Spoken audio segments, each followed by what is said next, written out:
Muito bem, então, meus irmãos, graça e paz de Jesus, espero que vocês estejam bem. Damos início agora, então, à nossa aula, de número 6. E nós vamos iniciar também, né, com uma oração. A nossa aula hoje vai ser o outro lado do plano da salvação. Vamos orar então. Se porventura alguém ainda estiver para entrar, a gente recebe ele. Tranquilo? Desde já, quaisquer dúvidas, pode colocar aqui no chat. Pode levantar a mãozinha também, né, esse recurso aqui, tá bom? Se não estiver ouvindo, se tiver alguma coisa não estiver muito clara aí, deixa aqui também, né? Coloque para a gente ir melhorando aqui essa transmissão, certo? Oremos. Nosso Deus e Pai, em nome de Jesus, é que nós sempre nos colocamos na Tua presença, Deus, e fazemos isso também com o perdão dos nossos pecados, confiando e crendo que o Senhor é fiel e justo para nos perdoar os nossos pecados, nos fortalecer, nos restaurar, ó Deus, na nossa caminhada.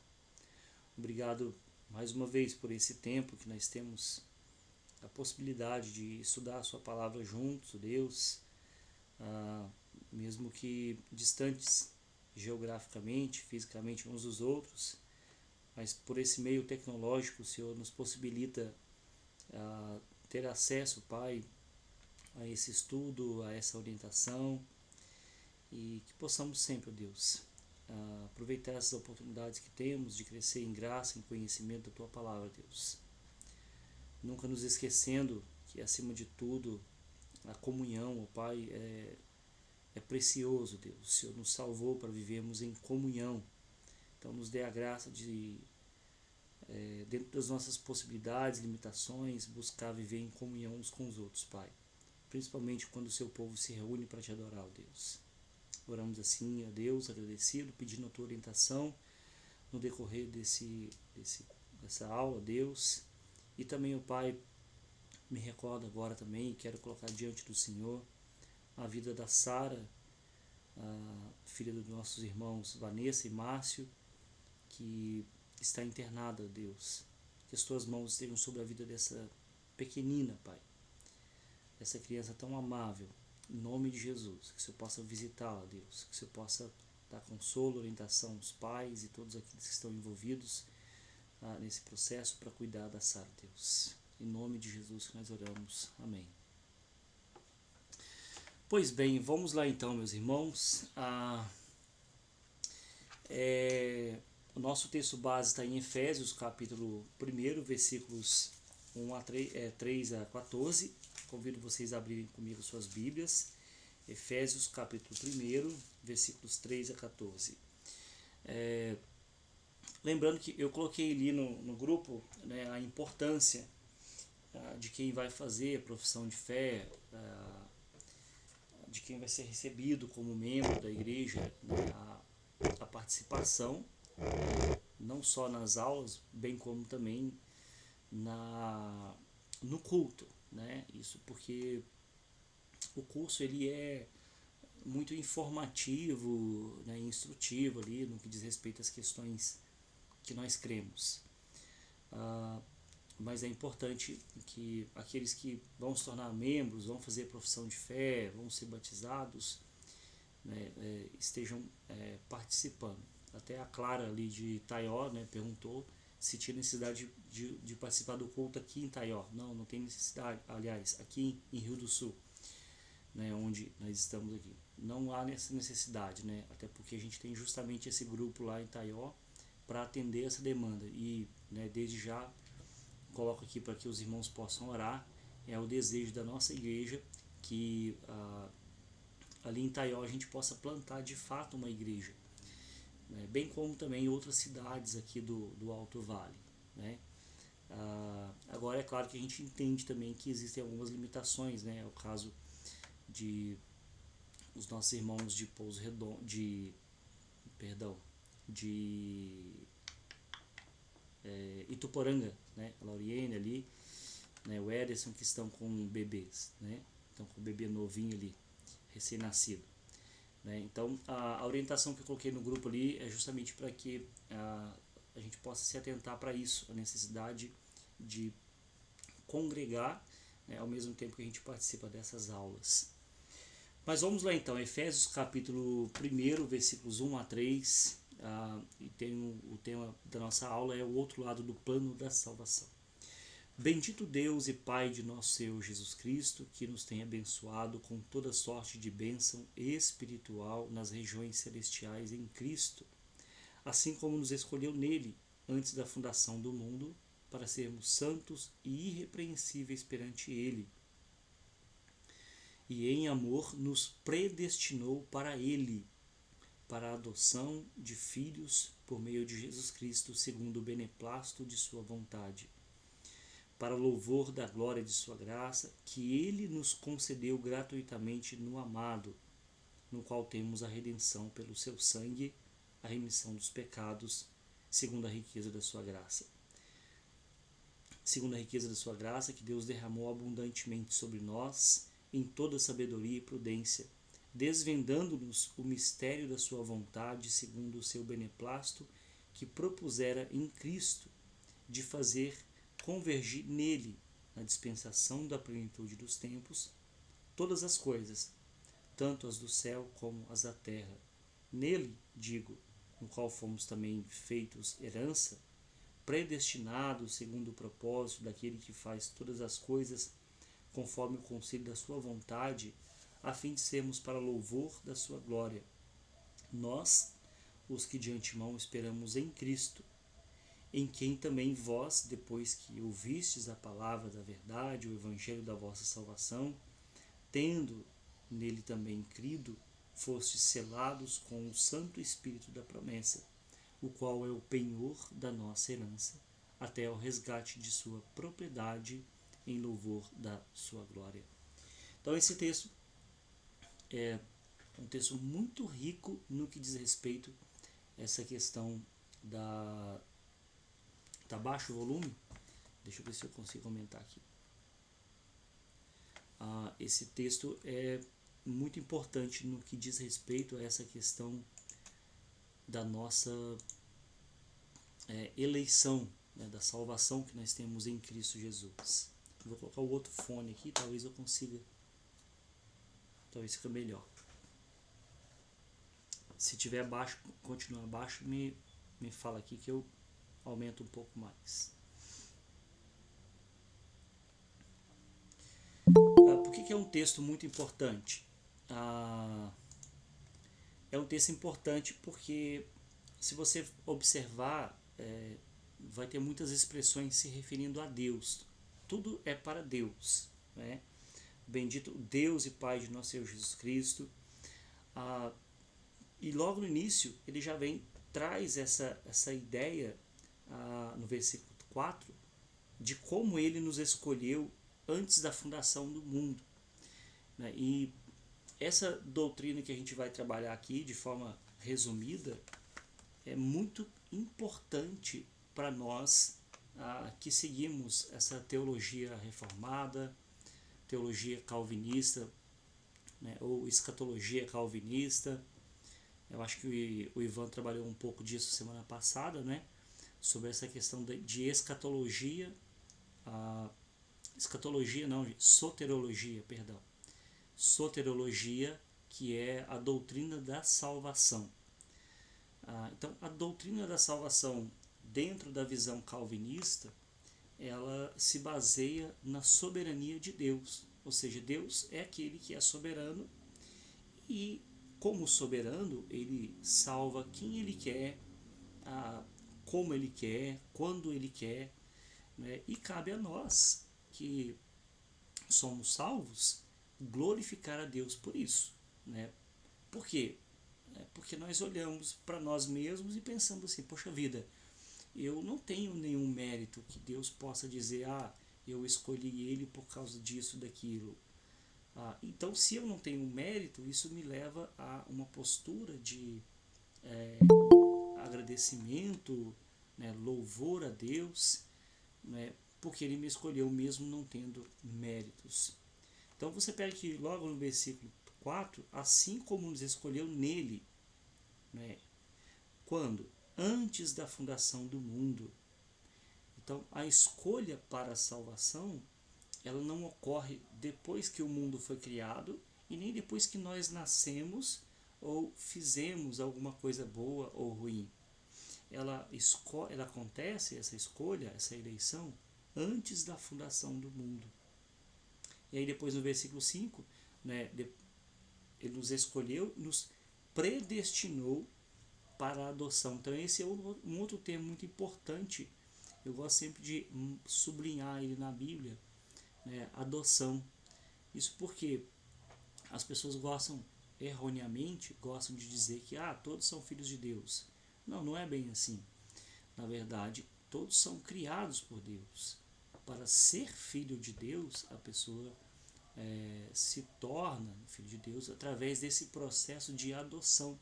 Né? Em Cristo Jesus, nós somos adotados, né, como filhos de Deus. E aí sim, nós recebemos os benefícios de sermos então adotados e passamos a fazer parte da família de Deus. Então nós vamos ver algumas coisas que concernentes a essa doutrina da eleição, o outro lado do plano da salvação aqui. Veja bem, toda vez, né, e toda pessoa que se arrepende dos seus pecados e crê em Jesus Cristo como Salvador e Senhor, ela pode ter a certeza e a segurança da sua salvação. Pastor, como que eu sei se eu sou salvo? Primeira coisa, se você está preocupado com isso, já é um grande indicativo. É um grande indicativo de que você é salvo, porque quem não é salvo não está preocupado com isso. Pelo contrário, a pessoa não liga com isso, não é um assunto que lhe interessa. E aí que surge uma questão muito importante. Você pode ter a certeza, se você se arrependeu dos seus pecados, creu em Jesus Cristo como seu Salvador, seu Senhor, você precisa ter certeza e segurança da sua salvação. Isso porque, né, por que eu estou enfatizando isso? Porque em alguns contextos a pessoa não tem segurança da salvação. Por que ela não tem segurança?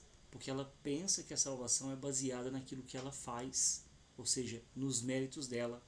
Então, se ela não está muito bem, ela não se sente salva. Se ela está muito bem, ela se sente salva. Né? Então, essa certeza da salvação, ela se baseia nas promessas de Deus e não naquilo, né, que fazemos ou poderíamos, né, fazer. Esse texto de Números, capítulo 23, ele é bem importante. Deus não é homem para que minta, nem filho do homem para que se arrependa. Porventura, tendo ele prometido, não o fará? Né? Ou tendo falado, não cumprirá? Então, inclusive esse texto aqui é um texto que a gente às vezes acaba utilizando em contrapartida aquele texto de Gênesis capítulo 6, que a Nairana perguntou na última aula que eu estava com vocês, sobre o fato de Deus se arrepender, né?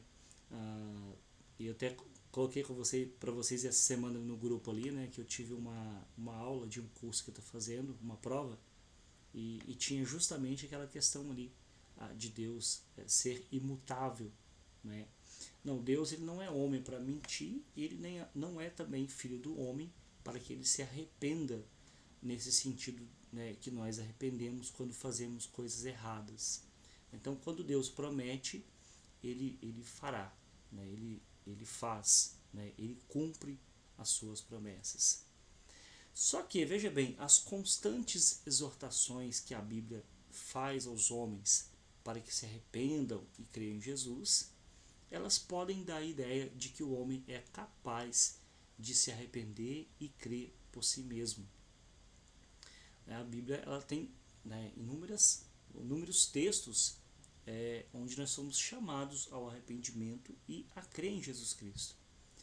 E aí as pessoas podem olhar para esses textos e pensar que sim, nós somos capazes por nós mesmos, por nossa habilidade, piedade, nos arrepender e crer. Né? No entanto, a fé salvadora e o arrependimento verdadeiro, nós entendemos que eles são dádivas de Deus. Deus, é Ele que concede a fé para a salvação. E, consequentemente, essa fé vai também produzir arrependimento. Paulo vai deixar claro isso em sua carta aos Efésios, essa carta que nós lemos aqui, o capítulo 1, quando ele diz o seguinte, Efésios capítulo 2, versículo 8. É um texto que eu gosto muito, inclusive eu preguei pouco tempo atrás aqui na igreja, e é um texto também que eu preguei no meu sermão de ordenação. Efésios capítulo 2, versículo 8. Porque pela graça sois salvos mediante a fé. E isto não vem de vós, é dom de Deus. Inclusive essa expressão aqui, isso não vem de vós. Isto que? A salvação que é pela graça mediante a fé. Então o processo de salvação, o processo de salvação, ele não vem de nós, ele é um dom de Deus, então é uma dádiva. Não é algo que nós produzimos. Se você continuar lendo o texto, ele vai dizer, no versículo 9 de Efésios capítulo 2, ele não vem de obras para que ninguém se glorie. Então, tem pessoas que creem assim, que a salvação é pelas obras. E aí elas acabam se gloriando, achando que elas são merecedoras e que outras não são merecedoras, porque não fazem as mesmas obras que elas fazem. Então esse é o grande problema. E gera o quê? Gera um sentimento de orgulho. Eu posso fazer, eu consigo fazer, você não. Então você não é salvo, eu sou salvo. Só que isso contradiz o pensamento bíblico. E isso é o que nós chamamos, dentro da teologia, de é o contrário do que nós cremos, que é o sinergismo. A doutrina do sinergismo é o seguinte, ela diz que a salvação é um conjunto entre você e Deus, né? E nós cremos no monergismo, ou seja, a salvação é só de Deus. Então, tem pessoas que acreditam assim, né? Que você coopera na sua salvação, e nós entendemos que não. Esse processo da salvação, ele vem única, exclusivamente de Deus. É óbvio que, a gente vai falar sobre isso, ao sermos salvos, somos também conduzidos para as boas obras. O próprio texto de Efésios vai falar sobre isso ali, a partir do versículo 10. Então, eu trago aqui para vocês uma frase do Wayne Grudem, um teólogo reformado também, muito conhecido, para quem estuda teologia. Ele diz o seguinte: eleição é um ato de Deus antes da criação, no qual ele escolheu algumas pessoas para serem salvas, não por algum mérito antevisto delas. Ele não viu nada nessas pessoas que pudesse ter algum crédito, mas somente por causa de sua suprema boa vontade. Por isso que nós falamos que é a doutrina da soberania de Deus. Por que isso é importante também destacar aqui? Porque algumas pessoas até acreditam na predestinação, só que acreditam que Deus predestinou porque ele viu alguma coisa de boa nas pessoas. É como se Deus tivesse visto o Marcelo, antes mesmo do Marcelo existir, fazendo alguma coisa boa, ou que o Marcelo pudesse, em algum momento, aceitar Jesus. E aí Deus, já que o Marcelo vai aceitar Jesus, então eu vou escolher ele. Então ele é um cara legal, ele vai aceitar Jesus, então eu vou escolher ele, vou predestinar ele. Mas não é assim que nós entendemos. Nós entendemos que Deus nos escolheu não porque ele viu alguma coisa boa, mas simplesmente por causa da sua suprema boa vontade. E eu trago para vocês aqui uma imagem, isso não está no livro, assim como também essa frase do Wayne Grudem, Essa imagem aqui ela não está no livro, mas é importante porque ela sintetiza essa doutrina calvinista da eleição. Essa flor aí é uma tulipa, e aqui nós temos chamado de um acróstico, né, que é tulip em inglês, né? Então, esse acróstico aqui, ele ficou conhecido como os 5 pontos do calvinismo. O que significa esse acróstico, né, que forma a palavra tulip? O primeiro ponto ali é a depravação total, total depravity, depravação total. O que os teólogos calvinistas entenderam? Se você se lembrar da nossa primeira aula, nós falamos ali da profissão de fé, né? A profissão de fé envolve a nossa força, envolve as nossas emoções, envolve a nossa razão. Então, os teólogos calvinistas, eles entendem que o ser humano como um todo, ele foi afetado pelo pecado. Então, quando a gente fala depravação total, não é que você é totalmente depravado, mas é que todas as partes do seu ser foram afetadas diretamente pelo pecado. Por isso, você não tem condições de ter um arbítrio livre, ou seja, o seu poder de escolha ele não é livre, ele foi afetado pelo pecado. E por ser afetado pelo pecado, você nunca vai livremente escolher a Deus. Por isso Deus precisa te escolher. Então esse é o primeiro ponto, depravação total. O segundo ponto é eleição incondicional. O que é isso? Deus elegeu incondicionalmente. Né? Qual foi a condição que Deus usou para nos escolher? Nenhuma. Foi incondicional. Então a eleição não é baseada em nenhuma condição, né, para nossa salvação, né? Então ela é incondicional. O terceiro ponto é a expiação limitada. Por quem Jesus morreu? Jesus morreu por aqueles que Deus elegeu, né? Se Jesus tivesse morrido por todos, todos seriam salvos. Mas Jesus morreu eficazmente, né? O seu sacrifício ele se torna eficaz para aqueles que são eleitos. A isso nós chamamos de expiação limitada, né? Limitada. Não é ilimitada, né? Ela é limitada àqueles que são eleitos. Jesus morreu sim por todos, mas eficazmente apenas para aqueles que são eleitos. Então o seu sacrifício ele é eficaz para aqueles que são eleitos. Porque se ele tivesse morrido por todos, no sentido eficaz, né, todos seriam salvos. A gente vai abordar essa questão dessa expressão todos, que é muito importante na Bíblia também. O quarto ponto é a graça irresistível.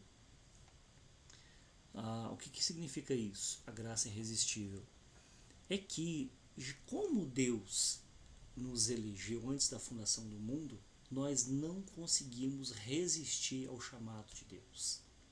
Deus nos chamou e isso é tão poderoso, tão forte, essa graça, que ela é irresistível.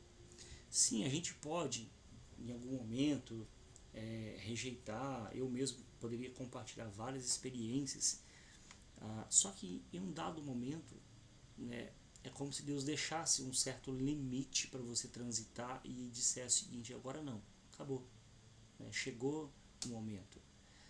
A gente tem na Bíblia um exemplo disso, com a conversão do apóstolo Paulo.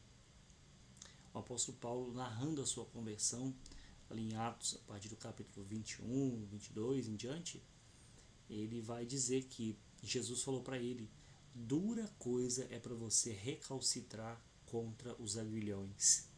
Ou seja, Jesus estava dizendo para Paulo o seguinte: não tem como você resistir, Paulo. Então, por quê? Porque essa graça ela é irresistível. Em algum momento nós vamos render a ela. nem que seja lá no leito de morte, como algumas pessoas acabam se convertendo, como foi o caso do ladrão na cruz. E por último, a perseverança dos santos. O que significa isso? Significa que aqueles que são salvos, eles vão perseverar na salvação. Né? Eles não vão perder a salvação. Né? Pelo contrário, como a salvação não depende deles, mas de Deus, então eles vão perseverar. Né? E essa perseverança se dá também porque o Espírito Santo, né, é quem conduz, quem guarda, quem segura aqueles que são, né, de Jesus Cristo. Então é basicamente isso que significa esses 5 pontos, né, do calvinismo. Né? Eleição, depravação total, eleição incondicional, expiação limitada, graça irresistível e perseverança dos santos. Tranquilo até aqui, gente? Podemos continuar?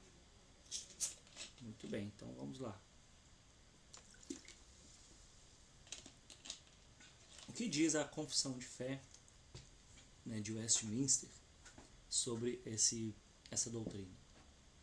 Segundo o seu eterno e imutável propósito, e segundo o santo conselho e beneplácito de sua vontade, Deus, antes que fosse o mundo criado, escolheu em Cristo, olha essa expressão, em Cristo, como que ela é comum aqui em Efésios capítulo 1 que nós lemos.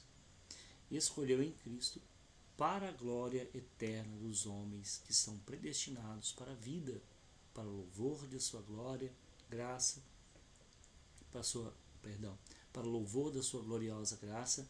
Ele os escolheu de sua mera e livre graça e amor, e não por previsão de fé, ou de boas obras, ou perseverança nelas, ou de qualquer outra coisa na criatura que a isso o movesse como condição ou causa. Então a confissão de fé também era muito clara em pontuar que não foi por algo que, né, por uma previsão, que é o entendimento de alguns segmentos religiosos, né? A Deus previu e por isso ele elegeu. Não, tão somente foi por sua livre graça e amor, por sua misericórdia, que ele escolheu aqueles que vão ser salvos. Então, um ponto importante para a gente pensar agora é sobre essa predestinação e o chamado para a salvação. Olha os versículos 4 e 5 que nós lemos aqui de Efésios. Assim como nos escolheu nele, em Jesus, antes da fundação do mundo, para sermos santos e irrepreensíveis para ele, e em amor nos predestinou para ele, né, para a adoção de filhos por meio de Jesus Cristo, segundo o beneplácito da sua vontade. Então não podemos negar que a doutrina da predestinação, a semelhança da doutrina da Trindade, né, que nós já falamos um pouco aqui, ela está além da nossa compreensão. Em que sentido? No sentido de que a mente humana afetada pelo pecado, o coração do ser humano afetado pelo pecado, ele vai buscar obscurecer os propósitos, desígnios de Deus, e criar alguma maneira de se colocar como um agente ativo nesse processo, né, da salvação. Só que esse texto de Efésios deixa muito claro, bem como outros textos que a gente vai ler aqui, que tudo gira em torno, né, de Cristo, por meio de Jesus Cristo. Né? Deus nos escolheu nele para a gente ser santos e irrepreensíveis. E por causa dessa confusão que, dada a limitação da mente humana, nós fazemos, nós seres humanos, muitos erros são cometidos. Por exemplo, alguns acreditam que essa doutrina contradiz o desejo de Deus para que todo homem seja salvo. E aí as pessoas vão pegar alguns textos que nós entendemos que são às vezes isolados para justificar isso. Por exemplo, Romanos capítulo 11, versículo 32, que diz assim: porque porque Deus a todos encerrou na desobediência, a fim de usar misericórdia para com todos. Então olha que interessante, quando você olha assim, você pensa, então Deus quer usar misericórdia com todos, porque ele encerrou todos debaixo da desobediência. Só que o contexto de Romanos, capítulo 9, 10 e 11, ele está falando de quem? Ele está falando de povos, especificamente judeus e gentios. Então, quando ele se refere a todos, ele está se referindo aos judeus e aos gentios. Né? Ele não está usando o todos como sinônimo de indivíduos, mas como sinônimo de grupo de pessoas. Né? Todos aqui significam judeus e gentios. Agora, outro texto importante está lá em 1 Timóteo, capítulo 2, versículo 4.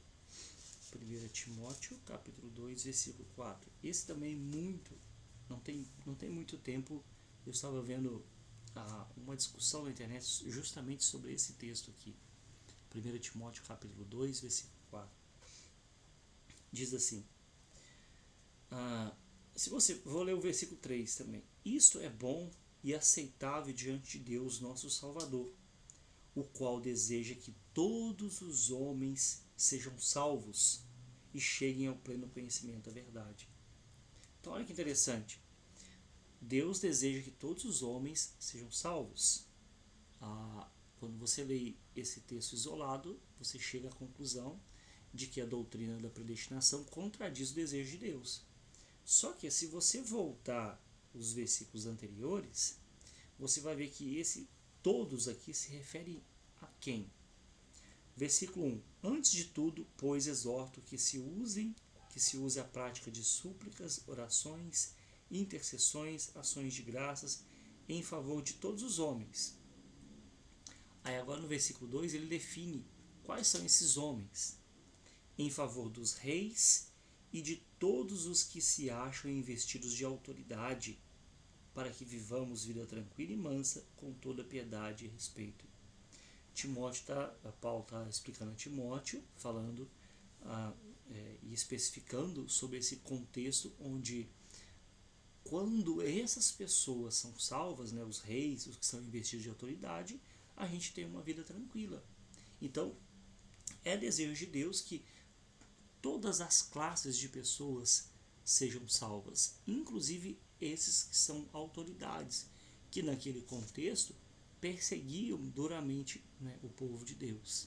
Então, até os reis, aqueles que são investidos de autoridade, os governantes, os presidentes, né, e demais autoridades, juízes, é o desejo de Deus que também essas pessoas sejam salvas, né, essas classes de pessoas. Então é importante a gente ler a Bíblia no contexto, para que a gente não possa tirar esses versículos, né, distorcendo o sentido deles e questionando então essa doutrina que nós entendemos ser muito importante.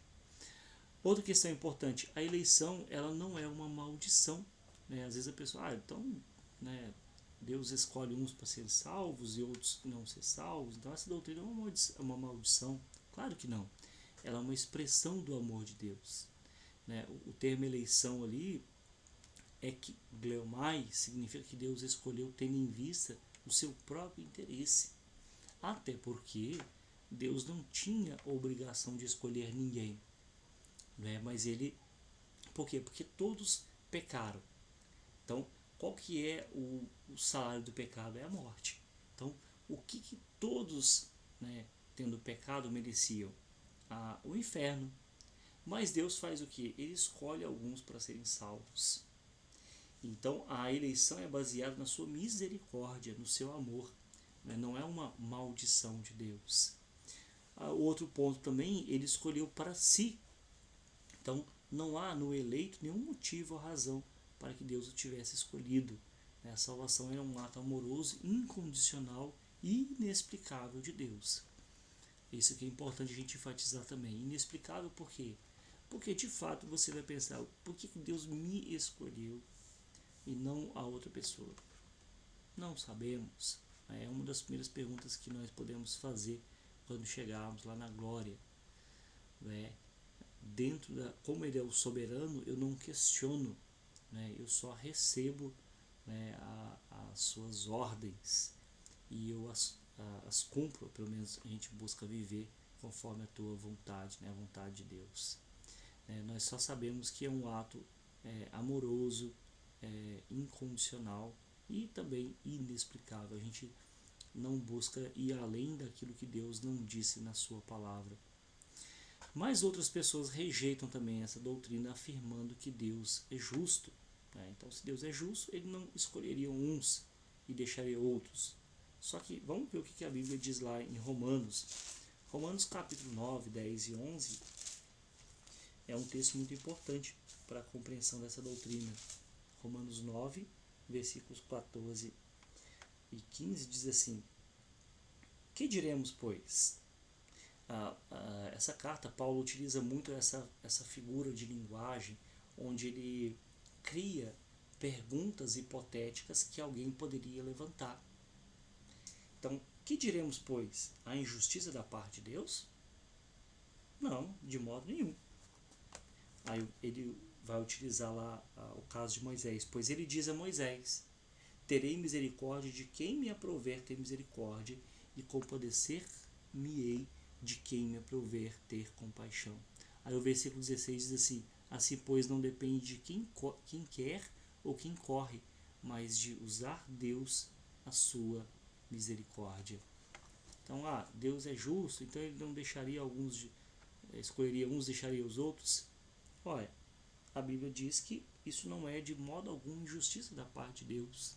Até porque é um ato de misericórdia e bondade, porque nenhum de nós merecíamos a salvação. Então não depende de quem quer, de quem corre, mas de Deus usar a sua misericórdia. O próximo ponto, outras pessoas dizem que Deus escolheu as pessoas porque sabia, né, que elas iam crer. Só que a base da predestinação, nós já mencionamos isso, não é o fato de Deus saber que as pessoas vão crer ou não. A base da predestinação é o seu amor, né? Porque ele nos amou e aí sim nós o amamos primeiro. Não é com base no seu pré-conhecimento. Deus sabia que o Marcelo iria escolher. Se assim o fosse, a salvação estaria condicionada a mim, né? E não à obra de Cristo. Né? E aí eu poderia então rejeitar a obra de Cristo. Eu poderia rejeitar: Deus, não te quero, e pronto, acabou. Né? Só que não é assim que funciona. A graça ela é irresistível. Né? Nós podemos ser o pior dos pecadores, mas quando o Evangelho nos alcança, não tem nada, né, que possa resisti-lo. Outros usam essa doutrina para viver no pecado, né, dizendo que pelo fato de serem predestinados podem fazer o que quiser. Esse talvez seja talvez uma das argumentações mais fracas. Né? Então eu posso fazer o que eu quiser, viver da forma que eu quiser, já que eu sou eleito. Isso é a expressão de quem não é eleito. Por quê? Olha só, Efésios 1, versículo 4. Assim como nos escolheu nele antes da fundação do mundo, para quê? Para sermos santos e irrepreensíveis perante ele e em amor. Então aqui cai por terra essa ideia de que, uma vez salvo, então quer dizer que eu posso fazer o que eu quiser. Óbvio que não. Nós não fomos salvos para continuar no lamaçal do pecado. Nós somos salvos, né, eleitos por Deus para sermos santos, né, e irrepreensíveis perante Ele. Então, se a pessoa utiliza-se dessa argumentação para viver na prática do pecado, é uma evidência de que ela não é uma pessoa salva. Né? E outros ainda dizem que essa doutrina anula a pregação do Evangelho. Então se Deus já escolheu, então para que eu vou pregar? Só que a Bíblia afirma que a fé ela vem pelo ouvir a pregação da palavra. Olha que interessante, Romanos capítulo 10, Romanos 10, 17. E assim, a fé vem pela pregação, e a pregação pela palavra de Cristo. Então, eu preciso pregar já que as pessoas são eleitas? Sim, precisamos pregar. Deus não vai usar um anjo vindo lá do céu para pregar para alguém que você pode pregar. Né? Essa pessoa do teu lado pode ser um eleito de Deus. Ela virá a crer quando a palavra de Deus for pregada para ela. Né? Ou melhor dizendo, Deus pode enviar um anjo, você. Né? Nós podemos ser. Anjo significa mensageiro. Podemos ser então esses mensageiros enviados por Deus para pregar o evangelho para alguém e essa pessoa vir a crer. Então, não, a doutrina da eleição não anula a pregação do evangelho, pelo contrário, ela motiva a pregação do evangelho. Por quê? Porque eu sei que uma vez que eu pregar, o eleito de Deus vai ouvir e vai se converter. Né? Continuando aqui, sobre a regeneração e a conversão. Né? A regeneração, ela consiste em quê? Consiste na implantação do princípio da nova vida espiritual na pessoa que foi predestinada. Então, uma coisa é a pessoa ser predestinada, outra coisa é esse princípio da nova vida, a vida espiritual, ser implantada no coração da pessoa. E é claro que isso acontece quando? A partir do momento que ela ouve, né, a palavra, né, do Evangelho. O resultado da morte espiritual, no qual todos nós nascemos, é a degeneração. Né? Enquanto que a conversão, ela indica, está digitado errado, a conversão indica o contrário, que é a regeneração. Então nós nascemos já mortos nos nossos delitos e pecados. Mas em algum momento, no momento que nós ouvimos o Evangelho, nos convertermos, esse processo vai ser revertido. Nós estávamos nos degenerando e agora nós passamos a nos regenerar, a ser regenerado. Um exemplo disso é o Lázaro. O Lázaro estava 4 dias morto, ou seja, ele estava num processo de degeneração, estava num processo de putrefação. O que acontece quando Jesus chama ele? Ao chamar ele, né, a vida volta para ele. Né, e aí então, né, ele sai da morte para a vida. Assim como nós também estávamos nesse processo também de degeneração. E quando acontece a conversão, né, começa esse processo de regeneração. Nesse sentido, a regeneração é o que? O Berkhof vai dizer, Luiz Berkhof, é um teólogo. Ela é o ato de Deus pelo qual o princípio da nova vida é implantado no homem e a disposição dominante da alma é tornada santa. Por que a gente ouve o Evangelho e responde positivamente? Porque a disposição dominante da nossa alma, ela é tornada santa. E aí sim, né? Porque morto não consegue ouvir. Mas quando há esse princípio da nova vida em nós, aí nós ouvimos e atendemos, né, o chamado. O diálogo de Jesus com Nicodemos nos mostra isso de forma bem clara, em João capítulo 3. Jesus afirma ali que para entrar no reino de Deus é preciso nascer outra vez. Só que agora nascer do Espírito, né, não mais da carne. Então o processo da nossa vida, ele iniciou-se no momento da nossa concepção, a vida biológica. Da mesma forma, o processo da aplicação da obra de Cristo em nós se inicia, né, com a nossa concepção espiritual. Isto é, o momento em que o Espírito Santo implanta em nós a semente da nova vida. Nesse momento, nós somos concebidos espiritualmente. E isso é claro que varia de pessoa para pessoa, né, mas é basicamente isso aqui, o momento do novo nascimento. Um outro ponto aqui caminhando para o final, é o processo da justificação e a segurança da pessoa que é salva. Quando o pecador recebe Cristo como Salvador, ele é justificado diante de Deus mediante a obra de Cristo. Aproveitar, a gente tem aqui no nosso meio, né, o Luan, que é advogado. Esse processo da justificação que a Bíblia trabalha, são termos jurídicos que o apóstolo Paulo utiliza.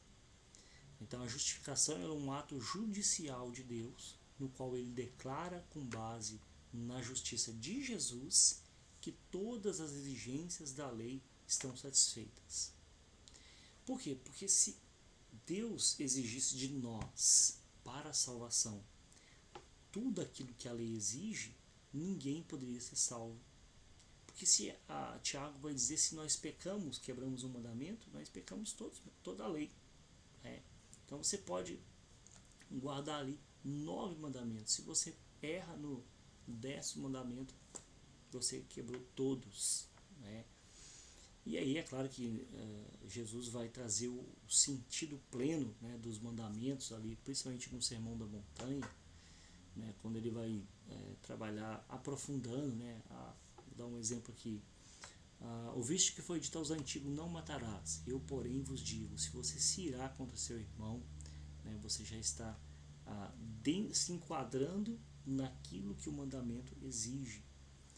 Então, isso é importante a gente entender isso. Romanos capítulo 5, justificados, pois, mediante a fé. Então, não é com base na nossa obra, é mediante a fé que nós somos justificados. Temos paz com Deus por meio do nosso Senhor Jesus Cristo, por intermédio de quem obtivemos igualmente acesso pela fé a essa graça na qual estamos firmes. Então aí tem a segurança do salvo. Né? E gloriamo-nos na esperança da glória de Deus.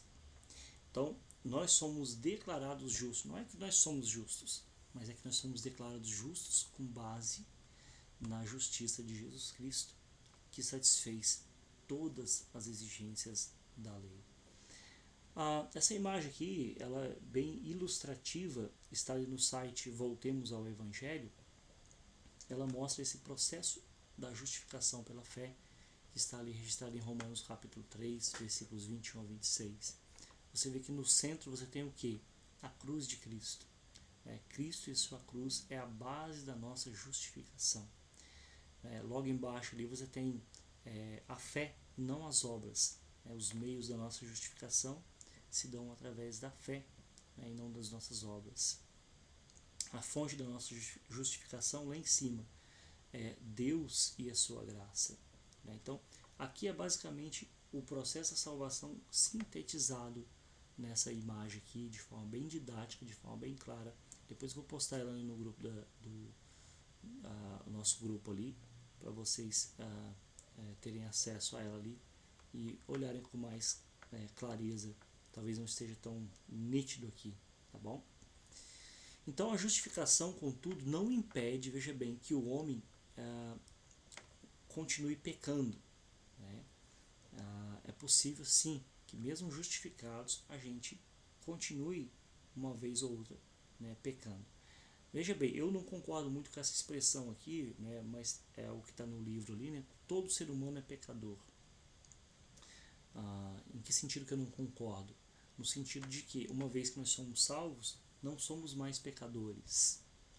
Eu acredito que sim, todo ser humano nasce no pecado. Nós nascemos em pecado, nós somos concebidos em pecado. Mas uma vez que somos salvos, aí não somos mais pecadores. Nós nos tornamos santos. Santos que têm a possibilidade de pecar. Então nós nascemos em pecado, nós pecamos no passado, nós temos a possibilidade de pecar no presente e com certeza vamos continuar pecando até o momento da nossa morte. Mas nós cremos que o verdadeiro cristão ele não cairá completamente. O pecado na nossa vida ele é um descuido, ele é um deslize. Haverá arrependimento e abandono do pecado por causa da doutrina que chamamos de perseverança dos santos através da ação do Espírito Santo operando em nós. Então o pecado na nossa vida ele não gera alegria, ele gera tristeza. Tem pessoas que às vezes, pecou, ela se afasta de Deus, ela, enfim, mas ela tá triste, né? Por quê? Porque a natureza dela não é mais pecadora, a natureza dela é santa. A disposição do coração dela foi mudada, porque quem habita nela é o Espírito Santo. Então, pode ser sim que a gente venha pecar, que a gente venha, né, por um deslize cair, né? Mas nós entendemos que por causa da perseverança do santo, a gente não vai ficar ali. A semelhança disso é o filho pródigo, né? Na parábola do filho pródigo ali.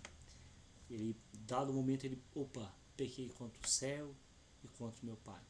Né? Aí eu vou voltar para a casa do meu pai. Então, a nossa salvação ela depende da graça divina e não dos esforços humanos. Porque se dependesse de nós, não poderíamos ter segurança. Isso porque nós somos fracos, imperfeitos, instáveis. Mas como depende só da graça, a situação é diferente, né? Quando o próprio Deus é quem nos guarda, então podemos ficar tranquilos. Vós, porém, sois raça eleita, o apóstolo Pedro vai dizer na sua carta, nação santa, povo de propriedade exclusiva de Deus, a fim de proclamar as virtudes daquele que vos chamou das trevas para a sua maravilhosa luz. O que nós somos agora? Raça eleita, sacerdócio real, nação santa, povo de propriedade exclusiva de Deus. Não somos mais do mundo, não somos mais do maligno, não somos mais da carne, nós somos propriedade exclusiva de Deus. Tem alguns outros textos aqui, eu não vou ler porque a gente está terminando aqui o prazo da nossa aula, mas esses textos aqui ficam como recomendação de leitura. Eu vou colocar o slide ali no grupo, tá bom? Alguns textos importantes que traz aqui a exortação à firmeza na fé, uma vez que nós somos salvos. Esse texto aqui, o terceiro de Atos, capítulo 16, fala sobre a conversão de Lídia, mostra como que Deus age nesse processo, né? Deus abre o coração da Lídia para ela ouvir a mensagem do Evangelho, né, e se converter. Por último, a gente tem ali as provas e a certeza do amor de Deus, Romanos 11, a partir do versículo 31.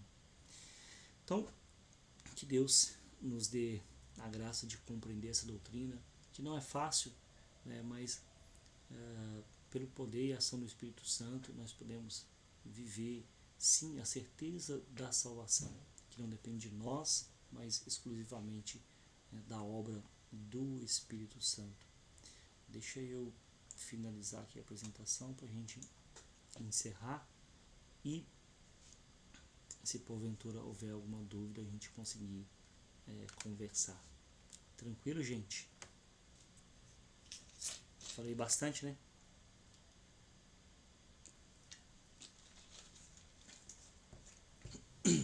Não sei se com o Ivan foi assim. Alguma dúvida? Algum questionamento que ele quiser colocar aqui no chat, ou se quiser abrir a câmera.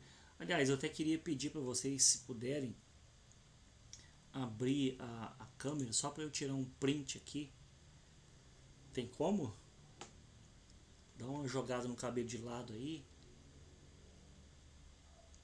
Só para eu tirar um print aqui. Vamos lá? Ou tá muito desarrumado aí? Se não... Ó, o Luan já foi corajoso, ó.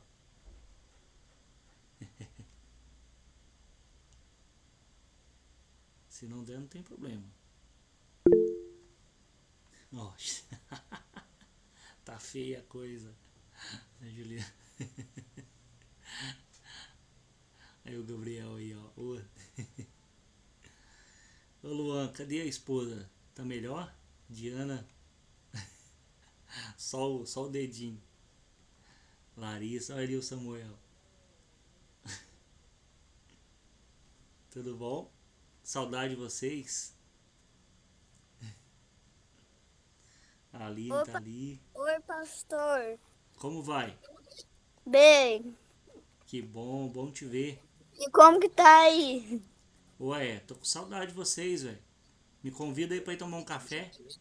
Sim. Deixa eu tirar um print aqui então. Cadê o sorrisão? Aí. Muito bem, muito bem. Gente, tranquilo então? Podemos orar para encerrar? Vai finalizar a aula aqui em 1 minuto. Isso, 1 minuto. Oremos. Pai Santo, Deus de bondade e misericórdia, obrigado pela tua palavra que nos orienta, pelo teu Espírito que age em nós e por meio de nós. Que possamos ter compreensão dos teus desígnios e humildade reconhecer as nossas limitações e viver para a sua glória, Pai.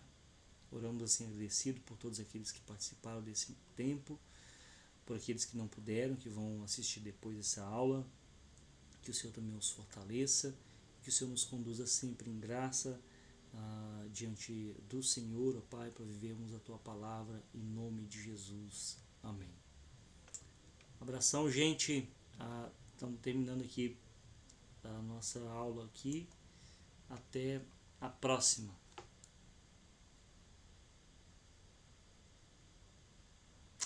Tchau, Larissa, Lauriene, pessoal aí.